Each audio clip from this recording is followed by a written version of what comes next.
Multan sultans की team PSL 8 के final में पहुंच गई। क्वालिफायर मैच में लाहौर कलंदर्स को होम ग्राउंड पर 84 रन के बड़े मार्जिन से शिकस्त। मुल्तान ने पहले बैटिंग करते हुए 20 ओवर्स में 5 विकेटों पर 160 रन बनाए।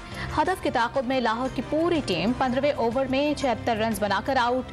Kieron Pollard player of the match करार। लाहौर के पास फाइनल में पहुंचने का एक मौका अब भी मौजूद। नायब लीगी सदर मरियम नवाज का गुजरांवाला के हल्के PP 63 से इलेक्शन लड़ने का फैसला। मकामी लीगी रहनुमा ने कागजात नामजदगी हासिल करके मरियम नवाज तक पहुंचा दिए।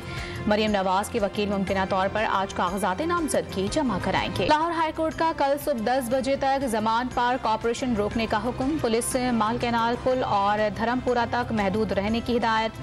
ऑपरेशन मुअत्तली के बाद अहलकार पीछे हट गए। इमरान खान को इस्लामाबाद हाई कोर्ट से मजीद रिलीफ ना मिल सका तो शाखाना केस में वारंट गिरफ्तारी मुअत्तल करने की दरखास्त मुस्तरद।